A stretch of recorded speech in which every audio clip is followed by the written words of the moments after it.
Kuvendi tashmë ka miratuar ndryshimet në ligjin për marrjen dhe transplantimin e pjesëve të trupit të njeriut për qëllime shërimi, me të cilat çdo qytetar madhor do të ketë mundësi të deklarohet personalisht nëse dëshiron të jetë dhurues i organeve pas vdekjes. Deklarimi do të bëhet tek mjeku am dhe do të regjistrohet në mënyrë digjitale në sistemin Termini-im, ndërsa vendimi mund të ndryshohet ose të tërhiqet në çdo kohë. Nga Ministria e Shëndetësisë thonë se ndryshimet synojnë të forcojnë respektimin e vullnetit personal, të rrisin besimin në sistemin e transplantimit dhe të nxisin ndërgjegjësimin për dhurimin e organeve. E për ata që gjatë sjelljes së vendimit dëshirojnë ta sqarojnë çështjen në aspekt fetar, në një debat publik të organizuar në komunën e Gostivarit me temë dhurimi i organeve, përfaqësuesi i muftinisë së Gostivarit, Musli Zeti, sqaron këndvështrimin islam mbi këtë çështje. Allahu i Madhreshëm në Kur'an thot, kush e shpëton një jetë është sikur se ka shpëtuar mbar njerëzimin. Islami nuk e lejon tregtimin me organe, organet njerëzore nuk mund të shndrohen në mall tregtar, sepse kjo cenon dinjitetin e njeriut dhe sa i përket transplantimit nga personat të vdekur, shumica e dietarëve bashkëkohor islam dhe qendrimi i Parësisë Islame të Maqedonisë së Veriut e konsiderojnë të lejueshme vetëm kur plotësohen kushtet mjekësore dhe etike. Në këto raste, ruajtja e jetës së të gjallëve konsiderohet interes më i madh. Dhe si përfundim, transplantimi i organeve nuk shihet si cënim i dinjitetit njerëzor, por si një shprehje mëshirës, solidaritetit dhe kujdesit për jetën njerëzore, sepse jeta mbetet një nga vlerat më të shenjta në Islam.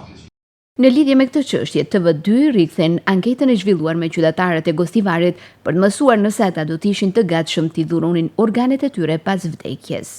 Po e kisha lënë amanet, do thotë një kërkesë e tillë te familjarët që të vesh ta bëjnë një gjë të tillë, pse jo? Po, pse jo? Dhe kishe bë? Tjetë kanë jeme kisha bë, po. Familjarët, mirë është ajo. Ti s'to vdes. Po bigi po dalë, Do t'i dhuroja, pse jo? Çka të duan pasi të vdesësh? Pa njeri kur vdes mone mo te ashtu thëna e shputon një njeri. Dikush i do në shkuet që ashtu, sigur, onë të shkuet që ashtu. Për qatë e, që të sa s'ka ata, që i duhur atë pjella bjen. Postes, më miliona du. Pas vdekjes do t'i dhuroja. Mua nuk më duan pas vdekjes, por para vdekjes nuk do t'i jepja. Po në të shfrizo kush do më kur të vdes.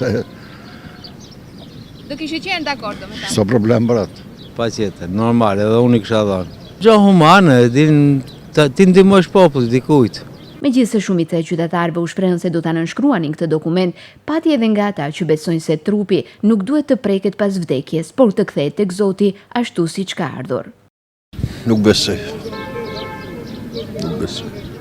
Është e rëndë. E rëndë, normal, pjesët e trupit Zotit na ka kriju, ashtu duhet të kthehen. Unë mendoj, tash ku e di.